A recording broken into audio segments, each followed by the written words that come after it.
Introduction. Friends, as we all know that we need energy for performing various daily activities. We get this energy from the food that we eat. So we can say that nutrition is a process by which all living organisms take food and utilize it to get energy. Both animals and plants are living organisms.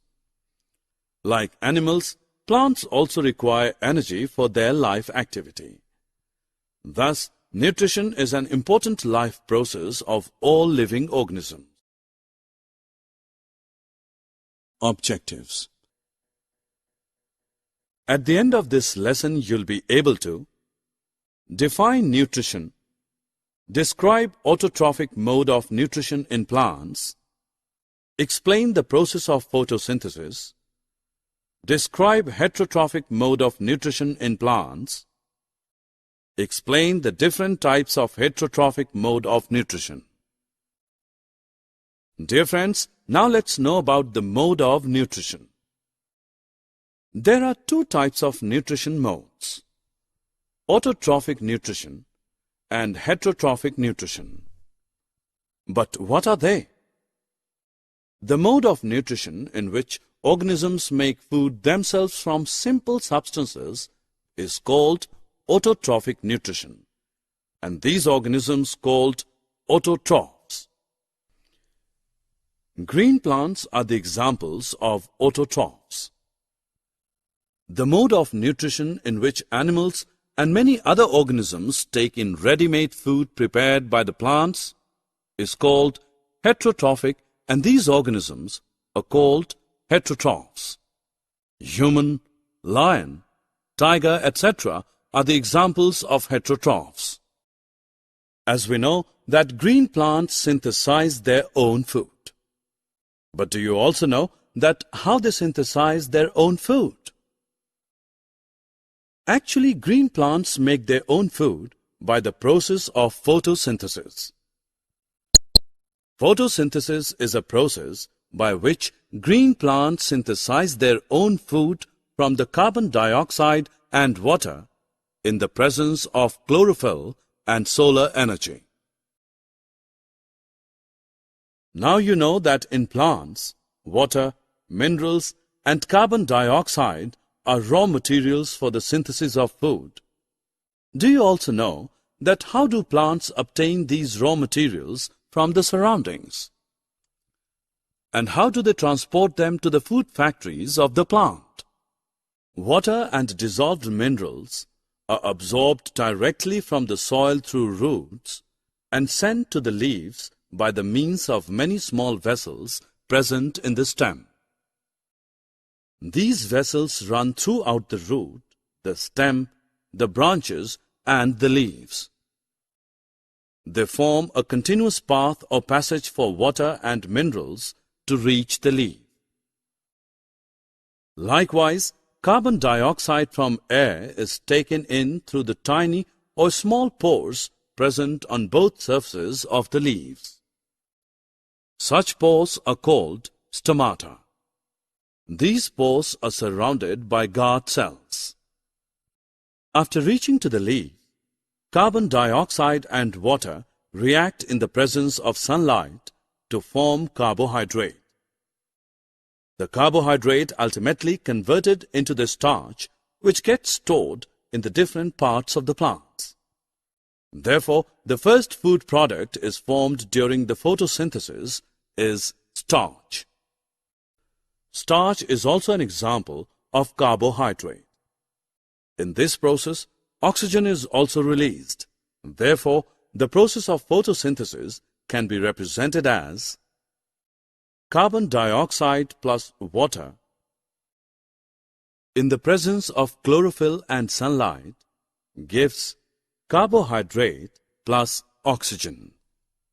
In the presence of sunlight, carbon dioxide and water gives carbohydrate and oxygen releases in this process.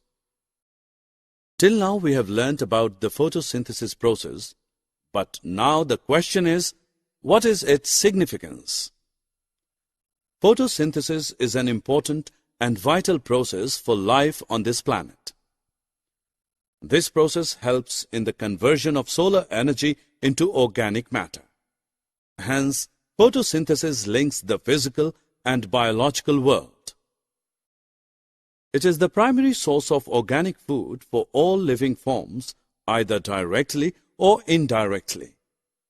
It also helps in purifying air and maintaining the balance of oxygen and carbon dioxide in the ecosystem. Friends, now it's time to have some fun. Just check your understanding by clicking on True or False button.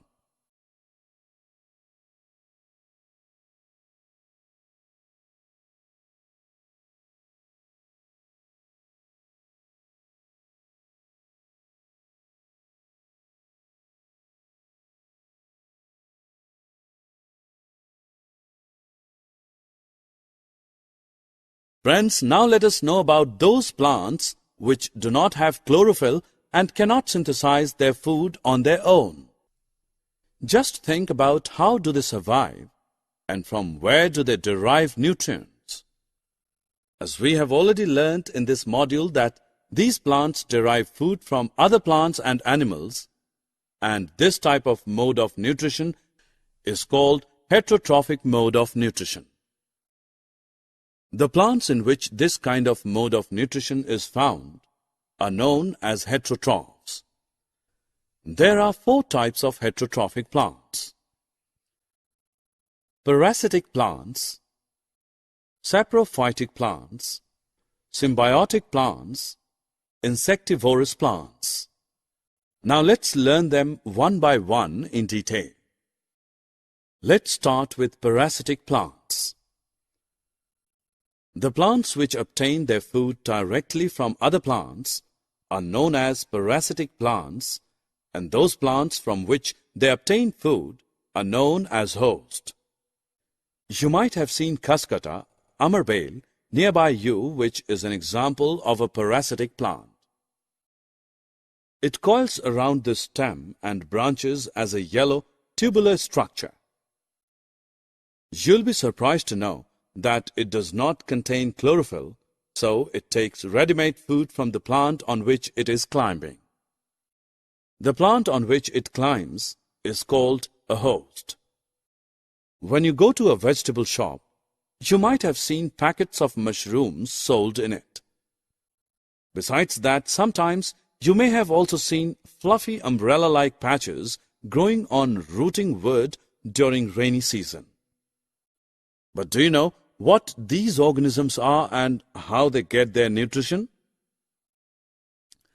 Friends, these organisms are commonly called fungi, and they get their nutrition from dead and decaying matter. To get their nutrients from dead and decaying matter, they secrete digestive juice and convert it into a solution. This mode of nutrition, in which organisms take in nutrients in solution from dead and decaying matter, is called saprotrophic nutrition, and organisms which use this kind of mode of nutrition are called saprotrophs. Thus, we can say that fungi are saprotrophs.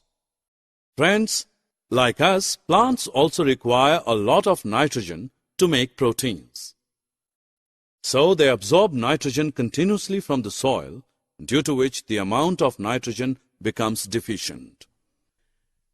As you all know, that there is 78% of nitrogen present in our atmosphere, but plants cannot use it in the manner directly as they can use carbon dioxide.